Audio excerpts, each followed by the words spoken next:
Hey everyone, Kelly here. If you're like me, you like to learn about the history of things. How did Beyonce become Beyonce? Who invented the pizza? And why don't we have a holiday for them? And most importantly, who let the dogs out? Nobody knows. And for today's history lesson, we're learning about banks, the Beyoncés of financial institutions. The history of banking began over 3,000 years ago. I'm gonna assume you weren't even born yet. Things were different back then. People wore less deodorant and more togas, and the dollar wasn't quite around. Currency in ancient Rome, home to the first banks, consisted of gold, silver, bronze, and copper. Carrying your money would be heavy and dangerous, so people needed somewhere to store it. Enter banks. Amazingly, despite being 3,000 years old, the modern rules of banking still applied back then. The bank or lender would give you a loan or promise to safely hold your money, and you would pay them a fee. Sounds helpful enough, right? Well, it may surprise you to know that banks weren't always trying to help, and fees are their friends. So let's talk about fees, the mosquito of the financial world. If you aren't careful, fees will take a lot of little bites out of your wallet. They are small, they are everywhere, and they show up whenever you least expect them. And banks have spent the past 3,000 years making us believe we should be charged fees, because we've always kind of agreed they're okay. But if you've been trying for 3,000 years to convince people that what you're doing is right, it probably isn't. Fees are not okay. I repeat, fees bad. Predatory fees worse. Predatory fees want you not to be able to pay back loans or maintain monthly minimums. The offers they are associated with often sound too good to be true, because they are. Did a bank offer you more money on a loan than you asked for? You can expect predatory fees. Did a credit card company offer you a card without doing a credit check? Predatory fees are right around the corner. These evil-sounding fees are designed to penalize you for simply putting your money in a traditional bank. Doesn't seem fair? It's not. Let me explain.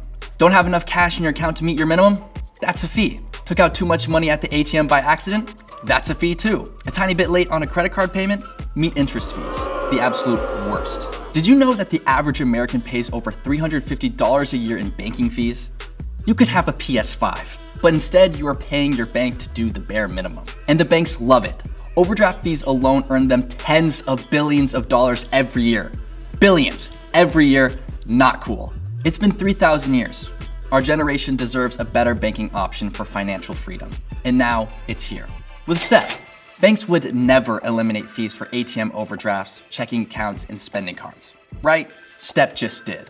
So enough about the history of banks. Let's talk about the future.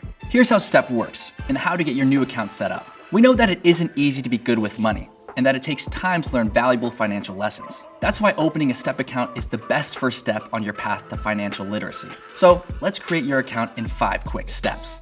Step 1, make sure you download the app from the App Store. Once you've done that, enter your personal phone number.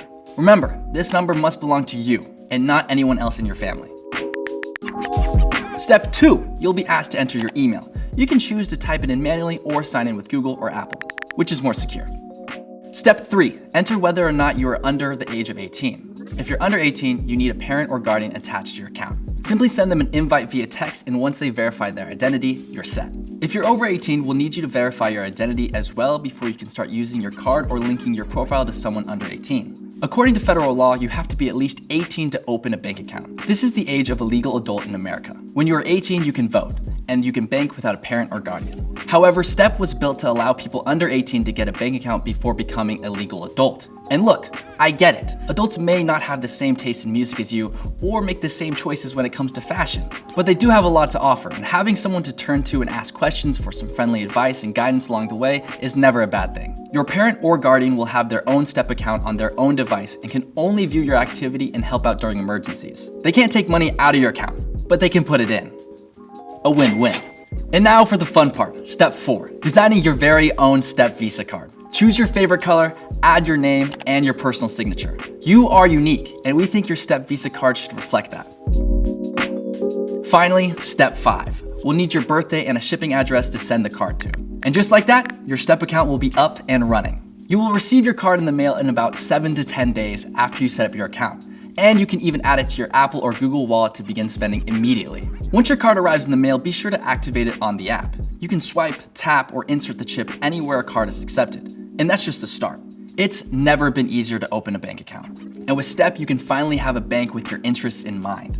Thanks for watching. I'm Kelly Wakasa. Be sure to follow us on Instagram, TikTok, Twitter @STEP, and subscribe to our YouTube channel so you can start spending your money your way. The history of capitalism is nearly 500 years old and is believed to have originated in Great Britain.